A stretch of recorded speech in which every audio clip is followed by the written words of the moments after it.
समाज की उन्नति के लिए परिवार को संयोजित करना होगा, तभी समाज आगे बढ़ सकेगा। ये कहना है पुष्करना समाज के वरिष्ठ जनों का। बड़ा बाजार में बुधवार को न्यू यूएनआई के साथ आयोजित समाज की उन्नति कैसे हो विषय पर परिचर्चा आयोजित की गई थी। इस परिचर्चा में समाज के वरिष्ठ सदस्य हीरालाल किराडू ने गंगौर का उदाहरण देते हुए कहा कि किस तरह समझौते किए बिना परिवार आगे नहीं बढ़ सकता। उसी प्रकार समाज के बेहतर निर्माण के लिए भी हमें कई बार समझौते करना जरूरी हो जाता है। श्री श्री मनसा पुरन गवर्जा माता मंडली ट्रस्ट बोर्ड के अध्यक्ष श्री गोपाल व्यास ने कहा कि समाज के उत्थान के लिए नई पीढ़ी को जोड़ना बहुत जरूरी है। समाज की संस्थाओं की ओर से समय समय पर कार्यक्रम का आयोजन कर कार्यकर्ताओं को प्रोत्साहित करने के लिए उन्हें सम्मानित करना होगा।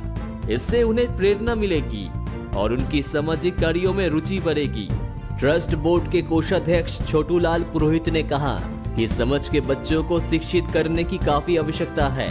इस दिशा में सभी मिलकर सकारात्मक प्रयास करें तो बड़ा बदलाव आ सकता है। वहीं बीकानेर से आए दिलीप जोशी ने समाज के लोगों को हस्तकला सीखने के लिए प्रोत्साहन देने की बात कही। उन्होंने कहा कि इससे लोग स्वनिर्भर बनकर आगे बढ़ेंगे और समाज में सक्रिय योगदान देने में सक्षम होंगे।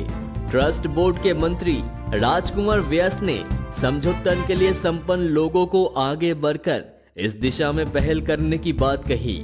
श्री श्री मनसा पुरन गवर्जा माता मंडली के अध्यक्ष गिरिराज रतन जोशी पप्पू ने कहा कि हर छोटे बड़े कार्यकर्ताओं का सम्मान होना चाहिए और समाज हित में ज्यादा से ज्यादा लोगों को जुड़कर सहयोग देना चाहिए। परिचर्चा में गिरिधर पुरोहित और पवन पुरोहित ने विचार व्यक्त किए। श्री गणेश कार्यकर्ता स्नेहा सम्मान समोरा सभी पुष्करना बंधुओं, जैसे कि आप सभी जानते हैं कि किसी भी संस्था या किसी भी खूबसूरत इमारत की नींव उसके वो मजबूत स्तंभ होते हैं जिनके बल पर वो इमारत या संस्था टिकी होती है। और जैसे कि हम सभी जानते हैं कि इमारत या संस्था अपने मकाम पर पहुंचकर इन स्तंभों को भूल जाती है, जिसका खामियाजा उस संस्था को भुगतना पड़ता है। इसीलिए हमेशा अपने कार्यकर्ताओं का सम्मान बहुत जरूरी है। इसी क्रम में हमारी मंडली श्री श्री मनसा पुरन अपने जांबाज और उत्साही कार्यकर्ताओं के सम्मान हेतु एक कार्यक्रम का आयोजन करने का निर्णय लिया है। आशा है आप इस कार्यक्रम में पधारकर मंडली और कार्यकर्ताओं का हौसला बढ़ाकर समाज का गौरव बढ़ाएंगे। स्थान श्री अमर भारती स्कूल, तिथि 25 दिसंबर, समय शाम 4 बजे। धन्यवाद। निवेदक मंत्री पवन पुरोहित और समस्त कार्यकारिणी सदस्य।